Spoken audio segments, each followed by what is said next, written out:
The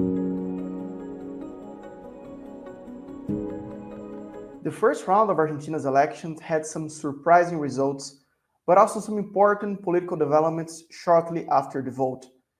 That's going to be our topic today.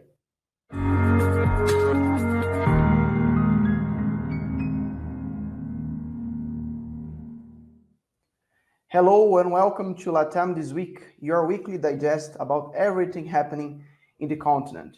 My name is Berti. I'm a Latin American reporter here at the Brazilian Report, and today I'm joined by Ignacio Portes, our Buenos Aires correspondent, to talk about the election in Argentina. What's up, Nacho?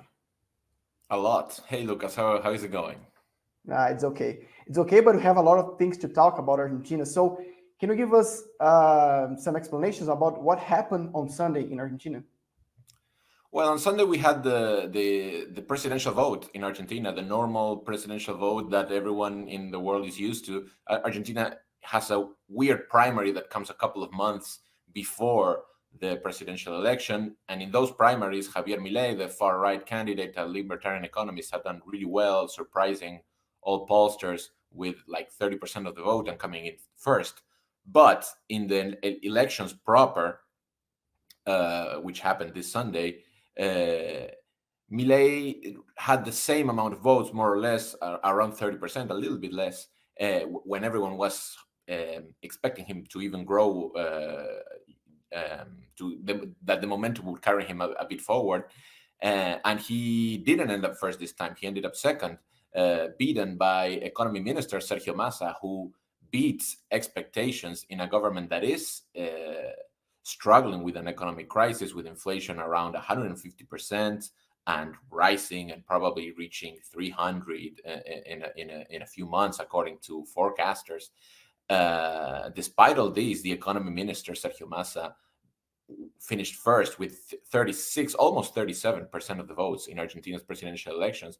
And both Milei and Massa qualified for a final runoff head-to-head between each other in 3 weeks, 24 days, really, eliminating Patricia Bullrich, another right-wing, more establishment right-wing candidate, who finished in third with 24% of the vote.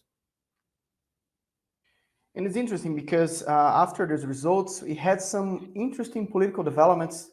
I guess that 2 days later, after the results, we had some verdict about what's the route that the traditional right is going to take in Argentina. Right. The election like started a chain effect, let's say, we knew that something like this would happen, right? Whoever was left out of the runoff was going to enter into political crisis mode. And it happened to the traditional right, as it has happened in many places. Like this, we've seen this in Brazil too, right? And in other places too, in Chile, that when this new anti-establishment, more far right appears in the arena, the traditional right is kind of left not knowing where to go. And well, we had seen tensions within the center right or establishment right coalition in the last year, really parallel to the rise of Javier Milei.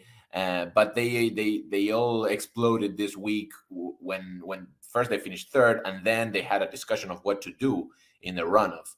And a couple of members of this establishment right, former President Mauricio Macri, most notably, and presidential candidate Patricia Bullrich, who are part of the more hard right part of the coalition, who have turned right in the last couple of years, and more in a bit more in a Trumpian direction, let's say, fearing that their votes would be stolen by Milei, as it actually happened in the end. This couple of figures have decided to support Milei in the runoff, contrary to what many others in this center-right coalition believe. Many others, this is a broad coalition, this center-right coalition, which was originally formed against Kirchnerism, especially in the more radicalized, left-leaning years of the ruling Kirchnerite coalition. And it was pretty broad, had a lot of centrist elements. At some points, even had some people from the center left that didn't like the Kirchners. But what I mean is, it's a pretty broad coalition.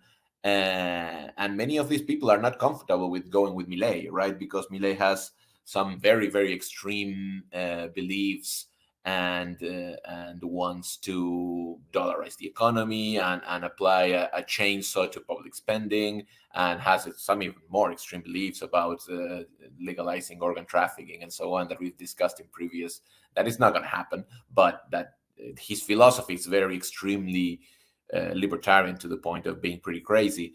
And so, like, even for anyone's standards, and even for the standards of any right winger in the world, they're still really crazy and extreme. And so, yeah, this guy generates some skin level rejection to a lot of people in the center.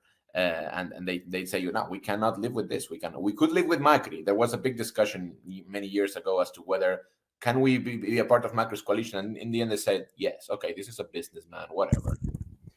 And so, just a question. But Milei is a limit. That was when a couple of people decided to support Bullrich and Macri, decided to support Milei, they said, no, we're not going to do that. And yesterday we saw a complete crisis in the space, and press almost simultaneous press conference saying, I don't like what the other guy's doing, and basically a public split. And from your perspective, can we compare Javier Milei to Jair Bolsonaro in Brazil? In some ways, yes. They are all part of a global government, of a global political trend, and they copy each other a lot. And Milei has said that Bolsonaro is someone he admires, and he admires Trump, but he's an ally of caste in Chile. And many of these politicians and political movements copy each other because the internet is mimetic. So you see something and you like it, and you see that we should apply this in Argentina, and people contact each other, and these networks are in contact. They talk with each other, they visit each other. Eduardo Bolsonaro was in Argentina on Sunday, and they see each other frequently. So they are part of a movement, basically, of global an international movement of neo hard right.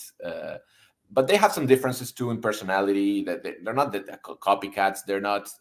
They have like these far right movements. The personality of the candidate shows a lot, and you do see the differences between Trump and Bolsonaro and Milei.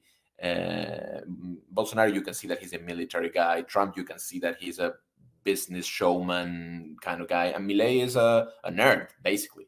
That's how you could, and a bit of freak personally, with a weird social interactions, and just a guy who's constantly reading his libertarian authors and answering whatever you ask him. They answer you with obscure libertarian text from 100 years ago, and so they have like personally, and if you want to analyze how they maybe made on how they make some decisions psychologically, they're different, but they're part of the same global movement. Yeah, that's interesting. I guess you sometimes have to even resort to psychology to understand these guys, but not sure. That's interesting. But before we get into the crisis, the economic crisis that helped to boost the image of Milei, helped to create the Milei phenomenon, I'd like to invite our viewers to subscribe to the Brazilian Report.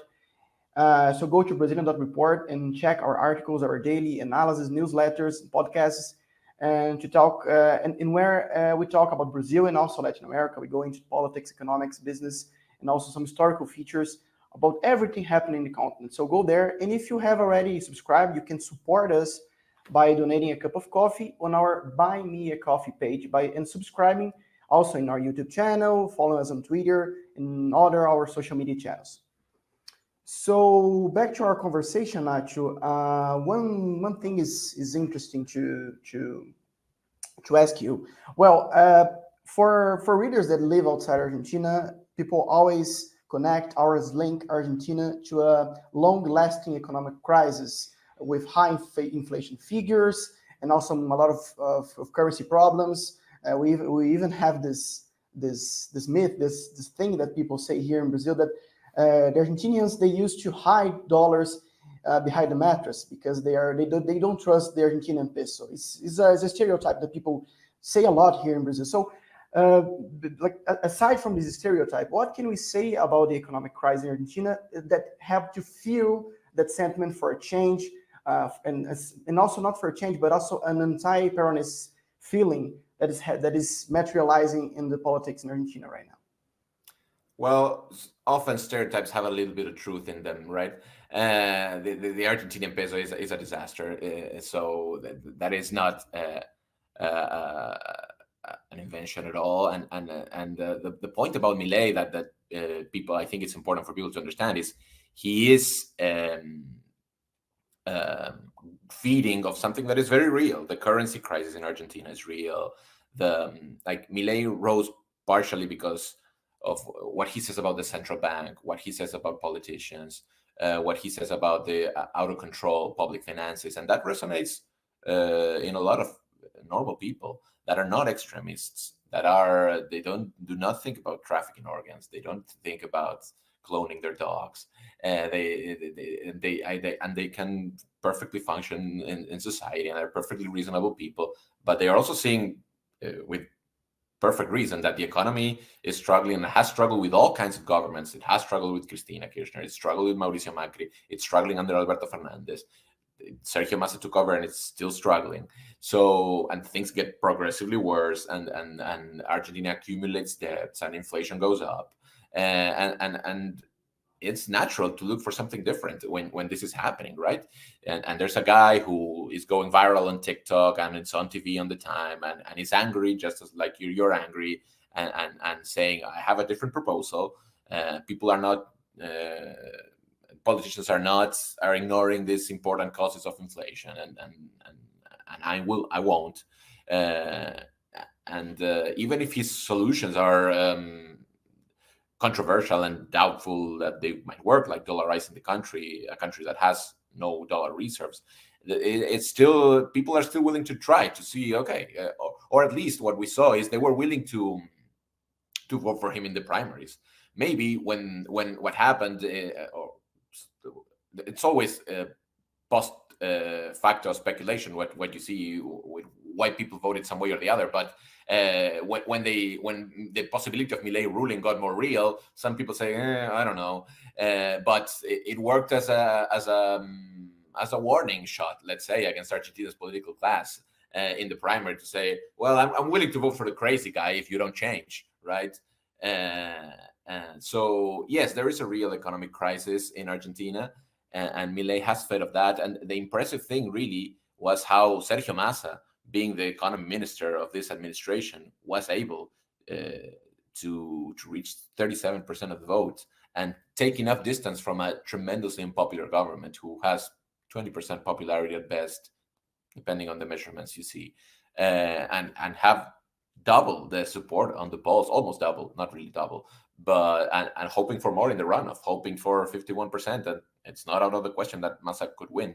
It's really head to head at this point. So really Massa, who is let's say a very pragmatic politician, who he's not even an economist, who really is willing to move to wherever is needed politically, to like if the population is demanding a more progressive approach to something, he's willing to go there. If it's demanding a more hard line on whatever, on beat on the economy and crime, he's willing to go there. He's a very adaptable person, right? And he campaigned on some of the more center-right things that people want at the moment in Argentina, because Argentina's electorate has moved right after years of mostly domination from the left, with not a lot of good results in the last 10 years.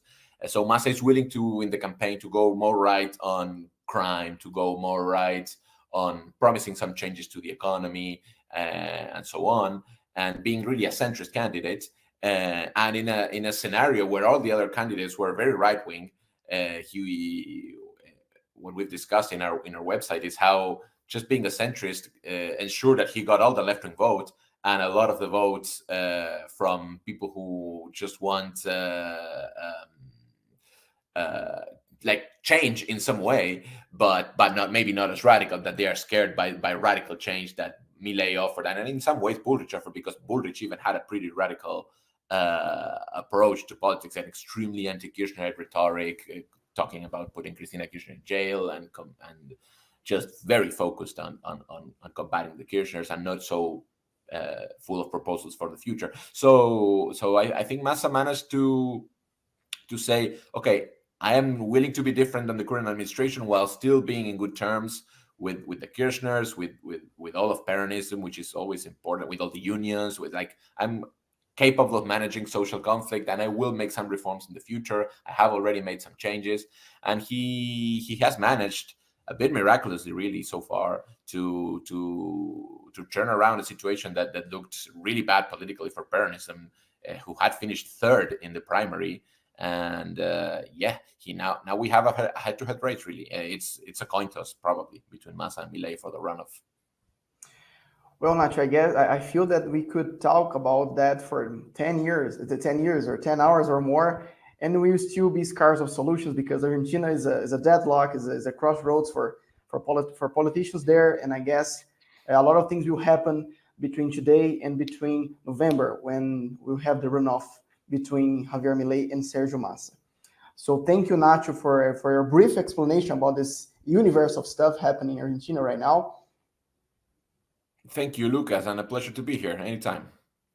Okay, and so before we go, I just want to remind everyone watching this, that the Brazilian Report is an independent media outlet funded only by subscriptions. So we kindly encourage you to subscribe to the Brazilian Report. So go to the Brazilian Report. And we have different subscription plans, and we are sure that one of them will fit your needs and your budget. And well, once again, if you're already a subscriber, or if you're just not ready to subscribe, you can support our work by buying one coffee mug on our Buying Me a Coffee page. So go to buymeacoffee.com/Brazilian Report to buy us a coffee, or to become a member and get access to exclusive content about Brazil and Latin America.